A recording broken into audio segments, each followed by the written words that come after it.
গুলি করে মেরে দিয়ে 26 জনকে মেরে দিয়ে চলে গেল, টাক টাক টাক টাক করে বাইরে বেরিয়ে চলে গেল। বাবা কি পাহারাদার আমার! আর পাহারা দেবেন না, দয়া করে আপনাকে বলছি। আপনি জানেন এবার পাহারা দেওয়ার দরকার নেই। আপনার মতো পাহারাদার থাকলে আরো ভারতীয়র মৃত্যু হবে। বিএসএফ সিআইএসএফ এর গাফিলতির জন্য আজকে 26 জনের প্রাণ হারিয়েছে এবং 4 জন টেররিস্ট হাঁটতে হাঁটতে হাঁটতে হাঁটতে হাঁটতে হাঁটতে পাকিস্তান চলে গেল। আর আমাদের বিএসএফ সিআইএসএফ জওয়ানরা বসে বসে দিন। অমিত শাহজি চলে গেছেন, এখন নিত্যানন্দজি রয়েছেন। এত অপদার্থ হোম মিনিস্ট্রি কখনো বোধহয় কখনো কেউ দেখেন। Such N absolute irresponsible home ministry. Madam, এই যে সেনারা ছিল না, তার দায় দায়িত্ব কে নেবে? এই দায় দায়িত্ব নিতে হবে প্রধানমন্ত্রীকে, এই দায় দায়িত্ব নিতে হবে হোম মিনিস্টারকে। 140 কোটি মানুষের কাছে, ভারতবর্ষের 140 কোটি মানুষের কাছে হাত জোর করে ক্ষমা চান যে আপনাদের গাফিলতিতে, আপনাদের নেগলিজেন্সির জন্য 26 জন লোক মারা গেছে।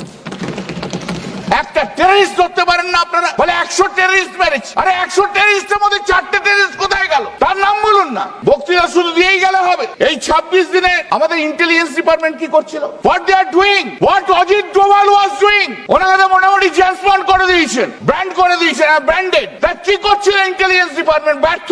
এখনো পর্যন্ত কেন এই লোকটাকে রাখা হয়েছে? একটা ব্যর্থ ইন্টেলিজেন্ট অফিসার। অপোজিশনের ইডি সিবিআই লেখার জন্য অজিত ডোভাল খুব দক্ষ।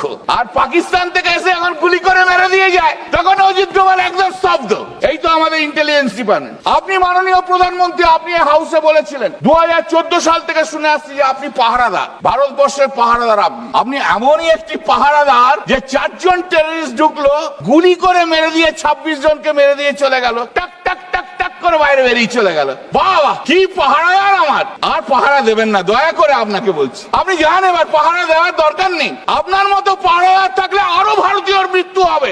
আপনার অভ্যেস, দেশের সব কৃতিত্ব আপনি নিয়ে নেবেন। সেই করোনার সময় ডাক্তাররা খাটলো, কৃতিত্ব হচ্ছে কার? নরেন্দ্র মোদী। চন্দ্রাভিযানের সায়েন্টিস্টরা করলো, কৃতিত্ব কার? নরেন্দ্র মোদী। অপারেশন সিঁদুরে লড়লো কারা? ভারতীয় সেনাবাহিনীরা, কৃতিত্ব কার? নরেন্দ্র মোদী। মানে কি হয়? মানে বাহ, এটা অদ্ভুত ব্যাপার। ভারতীয় সেনাবাহিনী 6 মে গভীর রাতে পাকিস্তান এবং পাকিস্তান অধিকৃত কাশ্মীরে অবস্থিত 9টি জঙ্গি ঘাঁটিতে এয়ার স্ট্রাইক চালায়। বাহালপুর, মুজাফফরবাদ, শিয়ালকোট, কটলি সহ বিভিন্ন এলাকায় অভিযান চালানো হয়। ভারতবর্ষ এই হামলাতে পাকিস্তানে কোনো সামরিক বা অসামরিক এবং সাধারণ মানুষকে লক্ষ্য করে আক্রমণ করেনি।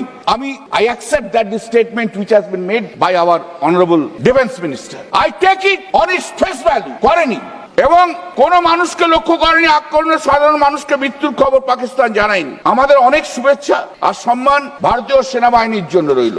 অপারেশন সিঁদুর ভারতের পদক্ষেপগুলো ছিল খুব সীমিত এবং পরিমাপিত। তবে পাকিস্তান আমাদের জম্মু, কাশ্মীর, পাঞ্জাব সহ বিভিন্ন অসামরিক এলাকাগুলোতে আঘাত এনেছিল।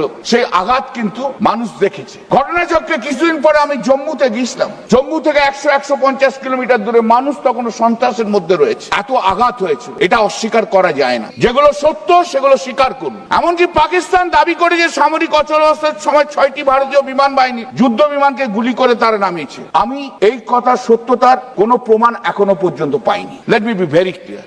আমরা সর্বভারতীয় তৃণমূল কংগ্রেস বিদেশ নীতিতে সবসময় ভারতীয় সরকারের সঙ্গে রয়েছে। আমরা বলি তারা যা করবেন আমাদের সম্মতি রয়েছে, কিন্তু আপনাদের যদি ডেফিসিয়েন্সি থাকে, আপনাদের যদি গলদ থাকে, সে গলদ নিঃসন্দেহে আমরা বলবো।